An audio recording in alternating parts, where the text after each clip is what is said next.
नमस्कार। आज हम बात करेंगे पंच महापुरुष योग में बनने वाले दूसरे नंबर का योग भद्र योग की। भद्र योग बनता है बुध ग्रह के कारण। बुध ग्रह की राशि होती है मिथुन और कन्या। सबसे पहले हमें जानना होगा कि बुध ग्रह का गुण और स्वभाव क्या होता है। तो सबसे पहले हम जानते हैं गुण और स्वभाव। बुध मिथुन और कन्या राशि का स्वामी है। स्वभाव से यह चतुर और हास्य प्रधान ग्रह है। इसमें स्त्री और नपुंसक दोनों तत्व मौजूद रहते हैं। बुध कभी बूढ़ा नहीं होता। इसमें युवावस्था सदैव रहती है। इसे राजकुमार माना जाता है। इसमें पृथ्वी और वायु तत्व मौजूद रहते हैं। इसमें बनिए के गुण रहते हैं। इसका रंग हरा व दिशा उत्तर है। यह उच्च का होता है कन्या राशि में। मूल त्रिकोण राशि इसकी मिथुन है। नीच का मीन राशि में होता है और इसकी शत्रु राशि जो होती है वो वृश्चिक है। ये कारक होता है वाणी, भाषण, लेखन, लेखाजोखा, अकाउंटेंसी, ऐश्वर्य, गणित, ज्योतिष, टाइपिस्ट, स्टेनो, वायुयान चालक, बुद्धि खोज एवं जासूसी का प्रतीक है।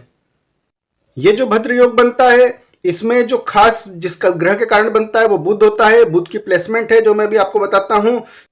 सबसे पहले हम इस योग का फल जानेंगे कि इससे जातक को क्या फायदा होता है और इसका फल क्या होता है।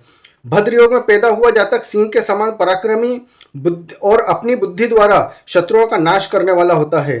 प्रभावित करने वाले व्यक्तित्व का स्वामी होता है और निरंतर ऊंचे उठते रहने की चाह उसकी प्रमुख विशेषता होती है।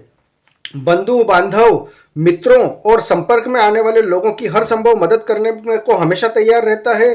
इस जातक की बुद्धि विलक्षण होती है तथा पेचीदा से पेचीदा कार्य को भी वह सहजता से कर लेता है। जीवन में धीरे धीरे प्रगति करता है परंतु अंत में सर्वोच्च पद प्राप्त कर लेता है। यह अपने जीवन का उद्देश्य अवश्य पूर्ण करता है। दीर्घायु होता है। व्यापारिक कार्यों में ऐसे जातक अधिक सफल होते हैं। विशेष फल में हम ये मानेंगे कि बुध मुख्यतः व्यापार और बुद्धि का कारक होता है।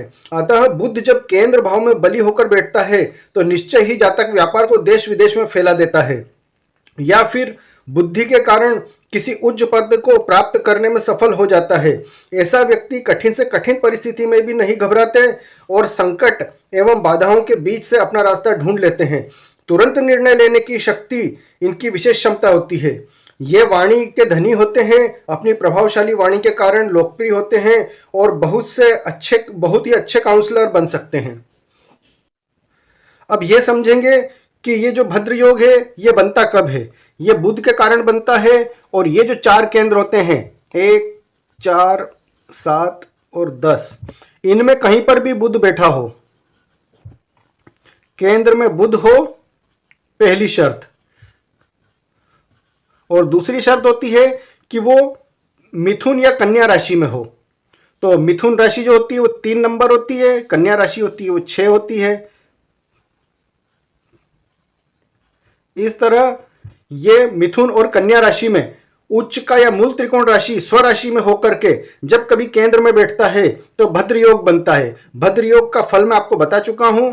अब ये प्रभाव और ज्यादा प्रभावशाली कब होता है कि जब बुध किसी भी कुंडली में केंद्र या त्रिकोण भाव का स्वामी हो। ये 4 केंद्र और 5वां और 9वां भी इसमें जोड़ लिया जाए तो ये 5, 9 और 1 ये त्रिकोण होते हैं। तो केंद्र या त्रिकोण का स्वामी होकर अगर केंद्र में बैठे बुध और अपनी ही राशि में बैठे तो यह भद्र योग बहुत प्रभावशाली माना जाता है।